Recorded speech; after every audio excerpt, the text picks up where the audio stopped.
I carry the weight of a century on my shoulders, a weight made not of years, but of mud, blood, and a secret I was never meant to survive. They called it the Great War, but there was nothing great about it. Just the endless, grinding hell of the trenches, the stench of decay, and the relentless scream of artillery. I survived Verdun, the Somme, the endless, agonizing landscapes of France. They gave me medals, called me a hero, but they didn't know the truth. They didn't know how I survived. The reason I'm still here, an old man telling tales, is a secret I've kept for a century. A secret born in no man's land, from the darkest hours of human conflict, and the impossible loyalty of a friend who became a monster. My friend vanished in no man's land. He came back as the reason I survived WWI. The year was 1917. I was barely 20 years old when the war took me from my small vineyard in Alsace. I remember the feel of the grapevines in my hand, the sharp, clean smell of the harvest. The trenches were the antithesis of all that a universe of mud, rats the size of house cats, and the metallic stench of decaying flesh. Fear was a constant companion, a chill that never left your bones, and not that lived permanently in your stomach. But even in that monotonous, grinding hell, there were moments of humanity, moments forged in shared terror and the desperate, fragile hope for a tomorrow we might never see. That's where I found Louis. Louis was from Brittany, a fisherman by trade.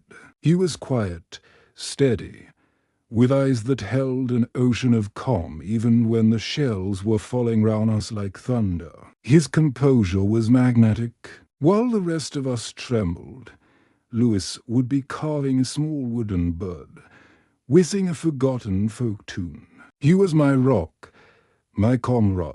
We shared our meager rations, stale bread and lukewarm coffee, our lice-infested blankets, and our deepest, most profound fears. We talked of home, of the girls we'd left behind, of the impossible dreams of peace. He had a fiancée, a sweet girl named Marie, and he carried her locket always, polishing the tarnished silver with the corner of his tunic until it gleamed. Louis was everything good that the war hadn't yet consumed.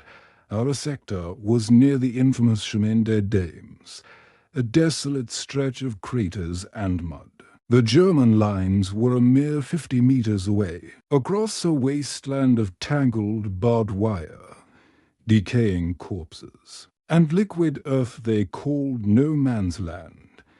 That patch of earth was a slaughterhouse, a place where no man dared venture in the relative safety of daylight, and few survived the sheer terror of the night. Every hour there was an hour stolen back from death. It started subtly, whispers filtering back from the few prisoners we managed to capture, whispers from the German trenches, not of their own patrols, but of Shadentir, shadow beasts. Our own sentries, those poor souls driven to nervous exhaustion by the constant threat of the dark, reported strange sounds, howls that weren't dogs, movements too fast for a man, too silent for a beast. We dismissed them all as the terrible affliction of shell shock, the creeping madness that came for everyone sooner or later in the trenches. But then the disappearances began, not from sniper fire, not from artillery, which at least gave you a loud, clean death. Just gone. Our men, German men, patrols swallowed whole by the thick, unforgiving mist of no man's land without a single shot fired, no alarm raised. Just empty boots and the faint, lingering smell of something wild, something feral, something ancient and primal. Mr. Du Bois, our grizzled veteran sergeant whose eyes had seen too much, would just shake his head and muttered under his breath, "Something hungry out there, boys." Something that ain't Kaiser's men. It was a chilling thought, a fear that transcended the simple, understood horrors of warfare. The war was a monster we understood, a machine built by men. This was different. This was a predator at work. We found bodies, but the pattern was chillingly consistent. Their throats were ripped out with impossible force, their limbs brutally torn, their bodies drained of blood. But what was truly bizarre was that their rifles were always intact, their grenades untouched. No sign of enemy fire, no sounds of struggle, just a silent, brutal massacre, a predator at work with a precision no human soldier could match. The trenches were a labyrinth of terror, but this was a new, unknown fear. Then came the push, the German offensive, codenamed Operation Michael. Artillery rained down for us, the air thick with the smell of cordite and pulverized earth, turning the landscape into liquid mud and splintered wood.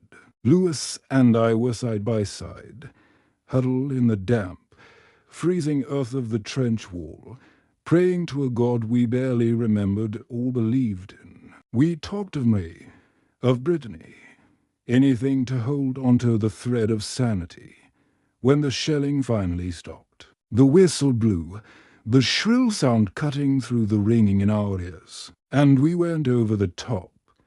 It was pure chaos, a desperate, doomed wave of Frenchmen charging into a storm of German machine gun fire. I saw Louis run, his rifle held high, his face a mask of determined terror. And then I saw the muzzle flash, a shell bursting near him, throwing his body violently into the churned mud of no man's land. I screamed his name, but a wall of thick, choking smoke and gunfire separated us. I couldn't reach him. The trench swallowed me again in the retreat. Louis was gone, swallowed by the mud, by the war, by the hell of no man's land. I carried that image, that guilt, with me into the suffocating, freezing dark of the bunker. I was injured myself, a piece of shrapnel in my leg, and barely made it back to our lines. The medics pulled me in, bloodied and despairing. My leg throbbed, but my mind was numb with grief. I remember thinking, this is it. Annex, I'm losing my sanity. And Louis, my poor Louis, he never made it home to me. Days later, the fighting had died down to a desperate, exhausted stalemate again. I was back on guard duty, leg throbbing with a dull, persistent pain, mind hollowed out by despair. The mist was thick that night, clinging to the barbed wire-like shrouds of the dead. And then I saw it, a movement in no man's land, a tall, gaunt figure, moving with unnatural speed and uncanny grace through the tangled wire, the razor-sharp barbs somehow parting for it. It was too large for a man, too upright for a wolf. It stopped near a fallen German sentry, hunched over him, and for a silent moment I heard a sickening tear of flesh, the quiet sound carrying far too clearly across the desolate space. My blood ran cold, a feeling I hadn't thought possible after all I'd seen. This wasn't the enemy. This was something else entirely. It then turned its head, slowly, deliberately, and looked straight at our trench. Straight at me. The mist obscured much, but I saw two large, glowing, amber eyes, full of an intelligent hunger, a raw, primal intelligence. And then, a fleeting image, like a ghost projected onto the mist, a quick glimpse of a human face, contorted in agony, struggling beneath a shifting muzzle, but a face I recognized instantly. Terribly, it was Louis, My mind screamed denial with a fury that almost burst my eardrums. It couldn't be. Louis was dead, swallowed by the mud, by the war. Yet the creature's gaze held a spark of familiarity, a human plea beneath the monstrous exterior. Over the next week, the silent massacres intensified. Every morning, new bodies were found in no man's land. German sentries, French patrols who had ventured too far, all found with their throats ripped out, their limbs torn, their bodies drained of blood. But what was truly chilling, what kept me awake trembling in the dark, was that their rifles were always intact, their grenades untouched, no enemy fire, no sounds of struggle, just a silent, brutal massacre, a predator at work with a precision and silence that only pure terror could inspire. Dubois, the old sergeant, became increasingly unnerved. He'd walk the trenches, muttering about things that walk in the skin of men, about ancient evils awakened by the sheer scale of the blood spill on the land. He'd bring old charms, muttering prayers in Breton, sprinkling salt round the dugouts. We all thought he was going mad from the endless violence of the war. But a part of me, the part that had seen those rise, knew better. The fear of German gas was replaced by a more primal dread, the fear of the dark between the lines, the fear of the silence, the fear of what my friend had become. One moonless night, I was on patrol again, a young, nervous rookie beside me. We heard a low growl, deep and guttural, coming from the German side. The rookie raised his rifle, trembling violently. Enemy patrol, he whispered, his voice cracking with fear. But then, a flash of movement. Something huge, dark, impossibly fast, lunged from the German trench. It wasn't men. It was a blur of teeth and claws. It tore through to German sentries in seconds, then turned its attention to a machine gun nest that had been harassing us mercilessly for days. The screams were short, brutal, swallowed instantly by the chaos, and then silence.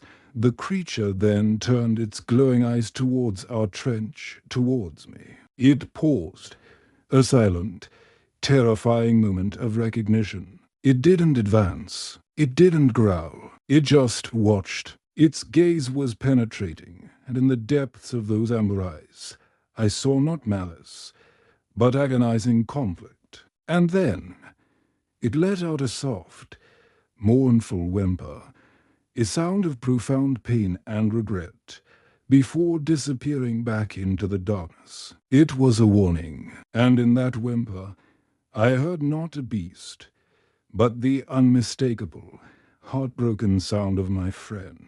He hadn't just avenged us, he had spared us, in his own horrifying way. After that night, I couldn't bear the trenches anymore. The guilt of surviving, the fear of the dark, the terrifying knowledge of what was out there, fighting an impossible war within himself. It broke my spirit. I feigned illness, a fever, a delirium, anything to get out. The medics finally sent me to a field hospital behind the lines, a collection of tents and makeshift beds in a muddy, shell-scarred village miles from the front. I lay there, hollow, haunted, trying to make sense of what I had seen, what I had felt, and the impossible secret I carried.